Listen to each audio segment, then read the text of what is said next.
Today, we're behind the scenes at Burrow in the North Loop of Minneapolis. It is an upscale American eatery, and we are with Charlie Award-winning pastry chef Karen Tomlinson.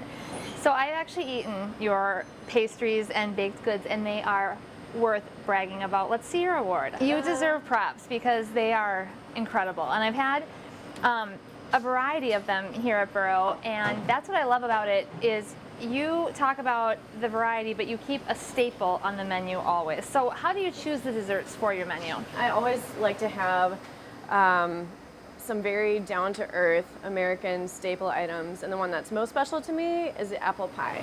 Okay. The apple pie is something that is kind of like a love language for me. My grandmother, who's now 93, taught me when I was just a little Karen how to make apple pie, and I still think she makes the best apple pie I've ever had. But it is her apple pie recipe, and every time she comes here, she checks on me to see if I'm still doing that. That's awesome. I've always been interested in food and hospitality. That's sort of a legacy in my family.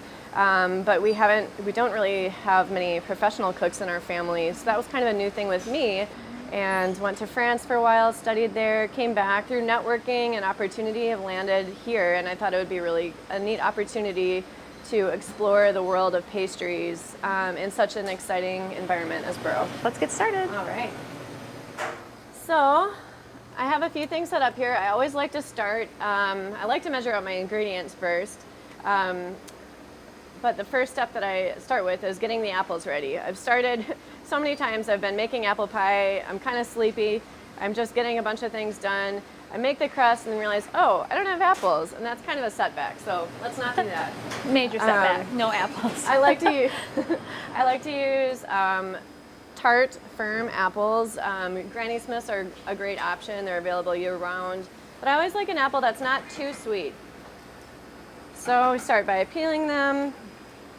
I think the key is if you're doing a lot at one time, do everything, do all the peeling and then do all of the chopping. One operation at a time, and that makes it go faster. Got it. And then you've prepped the rest of the apples for us. Right. So I like to cut off the sides like this, then cut off the short sides. And then once you've done that with all of the apples, you can line up the little short guys like that, and then cut them into pieces about this size. You don't want them too big, or else they'll take up a lot of space in the pie and they won't cook that evenly. There will be a lot of air in between. This is the way I cut my kids' apples for school because I'm actually too lazy to cut them all the way in half and then core out the center. It's a good cook move. Yeah. All right. So once you have, I like to use, I have 4 apples right here. These are pretty large apples. If they're smaller, I use about 6. But bottom line, a little bit over 4 cups of apple. Okay, cubed. when it's chopped up. When it's chopped up. So next I'm going to get the pie crust ready. So we're going to start with 2 cups of AP flour. What's AP flour? All-purpose. All-purpose. And then this is about a ½ teaspoon salt. You don't want too much salt. You don't want to actually taste salt in the pie crust, but a little bit will help kind of give it some life. Then I have lard. This is my fat of choice for a pie crust. It makes it flaky and light, unlike anything else. Sometimes if you go to a larger mainstream grocery store, it might be by the meat counter, or it might be in an ethnic section.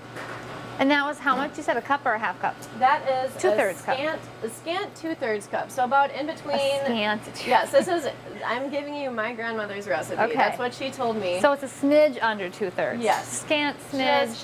Yes. Yep. More than a ½ cup. Okay. Yeah. You can also use knives to do this, to cut in the lard, but I like to use this. It goes pretty quickly. So you basically just smush down the lard into the flour, but you can knock the lard off if it sticks in. Keep going like this until you get little pieces, because we're going to add a little bit of liquid to it, and that's when it will actually come together. Maybe in the mound. That's right. Okay. And now here I have 4 tablespoons of water and 1 tablespoon distilled vinegar. So that's just kind of a secret old farmhouse trick for making pie crust. I've never heard that before. And you may, depending on how well your lard is incorporated, you may need a smidge more water, or maybe not as much if it's a really hot, humid day. But as a rule of thumb, that's what I like to use. I think the best tool for incorporating this is just a fork. And this is the part that you don't want to do too much. You want to stop when it looks like you could gather it together in your hands and form a ball out of it. Oh yeah, this is going to be good. That is going to be good to go. We'll be able to form that into 2 balls, about even in size. One can be a little bit larger than the other, and that'll be the base. I just pressed it together. I'm not kneading it like bread dough. When I'm doing this, I'm not feeling any really sticky, wet spots. If you do, it's not the end of the world. You don't have to kind of refork it, but you can just put more flour down on your work surface when you roll it out. Okay. Now we're ready to roll. All right. A lot of times when I've tried to roll out dough, it's like a sticky mess. I'm not good at it. Well, and yeah, and I just like to have flour nearby so that if my hands are kind of messy and I need a little bit more, it's sticking to the surface, that I can just, you know, use that. Flatten the balls a little bit into rounds like that, kind of pre-shape. Almost like an oversized hamburger patty. Exactly. And that way I can kind of encourage the dough to stick together and be in a round shape. Now these don't have to be perfect circles, but it just makes it easier. Okay. So you make sure that there's nothing sticky on top really. No sticky spots. If there are, just cover it with a little bit of flour. And then you start rolling like this. There are spots where it's going to want to tear. Yep. What you can kind of do is just encourage the flour towards each other. You don't have to patch it necessarily. You want to avoid doing that if you can, but just kind of use your hands to line that up. All right, those are both going to work.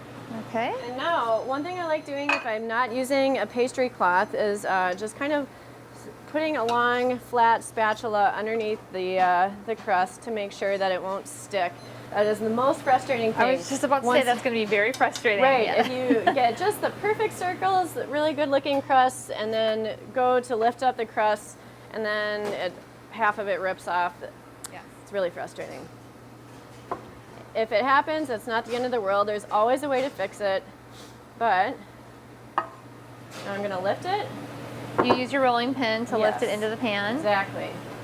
So now we just put in the apples. We're going to mix together the filling, which will kind of give it that, it'll give it the gooey, saucy part, and it'll keep the apples together. So I have a cup of sugar here, 2 tablespoons flour, all-purpose flour. AP. That's right. A little bit of salt, about a half a teaspoon of salt.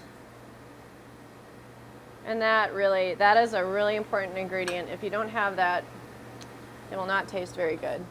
And then just a little bit of cinnamon as well. Just kind of mix that together a little bit. That, and you just pour it on top. And just kind of smooth it around. You don't need to worry too much about being even because it's all going to heat up and melt together. Yes, just kind of, yes. Mm-hmm. Yes. So I have about, this is a little over an ounce, about 1.25 ounces of butter. So that's a little more than 2 tablespoons of butter. And that will give the sauce its good flavor and rich consistency. I like to do a little bit of water along the edge of the pie. And this will help it seal together easily. Now we're probably going to have to do some patchwork on this crust, just a heads up. Okay. But that's okay. Then we can see how to do that. So now we just roll this up, and with confidence, we bring it over right on top of this pie. Oh, not too bad. And then just kind of press it down on the edge that we just put the water on. It's breaking apart a little bit right there, but that's okay. Now I'm going to go around and trim off some of the excess here. I'm going a little bit farther out than the edge of the pie plate. And then you're just turning up the edge all the way around. That's right. I'm turning it up, and at the same time, I'm kind of sealing the pieces together. I'll put a little bit of the water right there and just do a little quick patch and then just press it down. Kind of get it thin. A couple little holes are not bad at all. In fact, we're going to make more holes right now to ventilate it. So you can go crazy with pie design, but what I like to do with the edge is simply use my 2 pointer fingers and kind of pinch them down with a little bit in the middle, so that kind of leaves a piece coming up like that. But I would encourage you to not get too fancy or else you'll lose some of the integrity of your crust. So we're gonna just do a little hole in the middle. And then I'll just do 4 little almond sliver slits. And this will help the steam escape as the pie is cooking. You can do whatever pattern you'd like. And then all I do before I bake it is just sprinkle it with a little bit of sugar and cinnamon. Just like that. And then same with the cinnamon.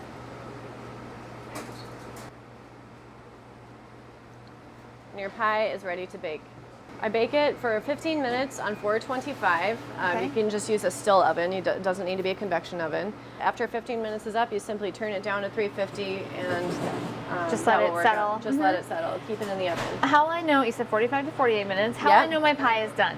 What I like to look for, kind of an unusual way of doing it, I like to just look for the sugars. And you know that it's done if the sugars have gone onto the pan and they're starting to turn brown and kind of caramelize, then you know, oh, that pie is going to set up. It's going to be just right on the inside. Perfect. And so sometimes I'll see that it looks like it just is kind of clear and not very hot.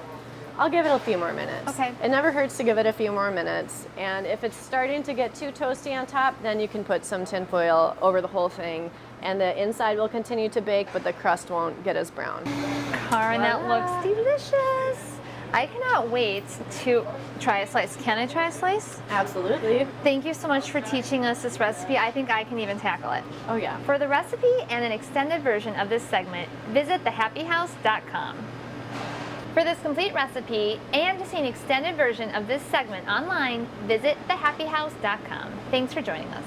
All right, that did look weird.